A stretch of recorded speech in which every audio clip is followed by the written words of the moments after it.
Loading. So, good morning guys. Rafa ulit. Ang inyong likod. So, dito kami ni Aljon sa bahay. Sunduin na ako ni Aljon po yun. So, dami kaming dala na naman. Tapos may kahapon dapat may re-release tayong EcoSport eh, no? Eto, kaso lang hindi natin pinarelease kasi yung ang problem dito sa EcoSport na to, hindi yung EcoSport, yung buyer. So, ganun talaga, hindi mo naman araw-araw birthday, may mga ganun talaga. Ang problem kasi, yung bumili nito, follower natin. So, alam niya yung mga ginagawa natin sa kotse, alam niya yung SOP natin. Yan ang problem, nagdala siya ng, may mga ganun, maraming ganun eh. So, nagdala siya ng, ano niya, airpods niya tayo. Ngayon, check na yung unit, oh. Pogi, di ba? Oh. Napaka-pogi. Bago gulong, radiator, spark plugs, PMS, tranny, lahat ginawa dyan. SOP dumaan yan. So ngayon, ang problema, di ba yung airpods nga kasama. So, di naman tayo kadala ng airpods so, hindi niya alam yung, basta pag sinama yung airpods mo, parang titignan niya kung ano yung kotse. So, maselan, kumbaga. Ito talagang next level, maselan talaga sila.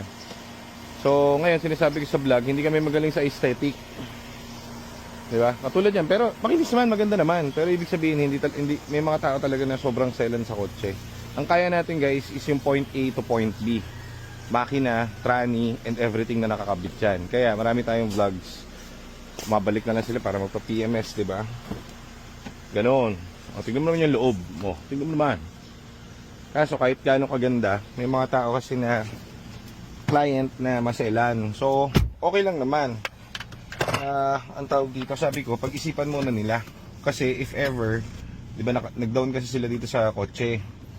Ngayon, dahil nag-down sila dito sa kotse, pwede naman natin na kahit non-refundable, gagawin natin paraan, i-refund natin ng full. Mag-check muna sila ng ibang unit. Kasi, iba yung unit natin dun sa ibang mabibili nyo dun sa labas. Oh, okay, so yun yung kwento. Kunwari, ito yung nanonood sa atin. Alam niya yung SOP natin, si sir, sinama mo yung airpods mo, titignan niya yung kotse, hindi niya alam, ang tinitignan lang nila is yung aesthetic, hindi nila tinitignan yung nasa loob nitong kotse as whole. So, hindi na para i-explain mo yon kasi lagi may butas. So, better mag-check muna kayo ng ibang car kasi hindi naman para i-push natin itong unit natin dahil kilala natin lahat ng kotse natin. Ang ganda. Ganda ba, John? Napakatahimik.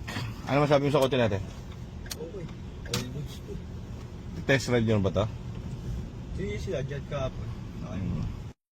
So, ganun. Ganda oh. Diba? Kakinis. Napaka-stock. Ano pang gagawin mo? Bibili ka natin? Sa ulit ng bote. Kuha mo kong tatlo muna. No?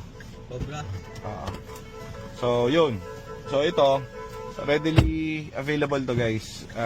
Ang tawag dito. Pag-iisipan daw yung mayari, pero sabi ko kasi kay Jared, si Jared kasi yung kausap dito yung pinsan ko, sabi ko, i-push na lang ng ano, na wag na kuhanin kasi magkaka-problem tayo kapag sa ganung buyer kasi sobrang maselan sila saka kumbaga baka iba yung distinguish nila dun sa kotse na binibili nila. So, pwede naman yun, hanap kayo guys ng mas magara pa sa aesthetic. So, again, yung mga unit natin, hindi kami magaling sa aesthetic, lagi ko sinasabi sa vlogs yan.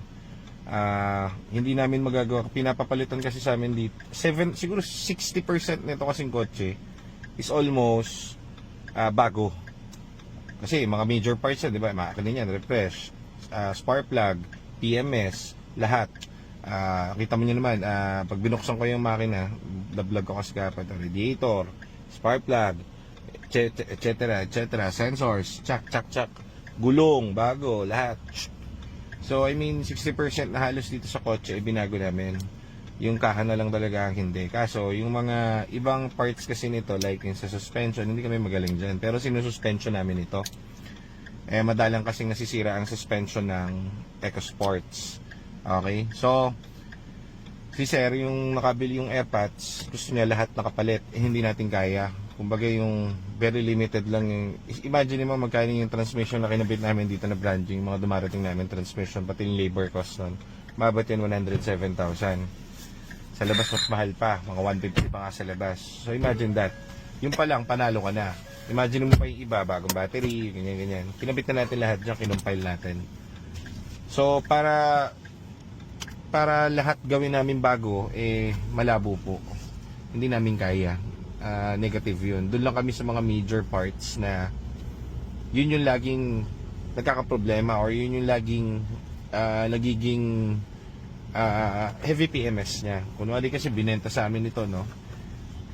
Gawa yan o hindi, papalitan namin yung SOP niya, yung mga major parts para magamit at ma-enjoy ng kliyente. Ngayon, yung hindi naman importante, katulad nung magkano lang yung suspension nito, wala namang problema yung suspension actually.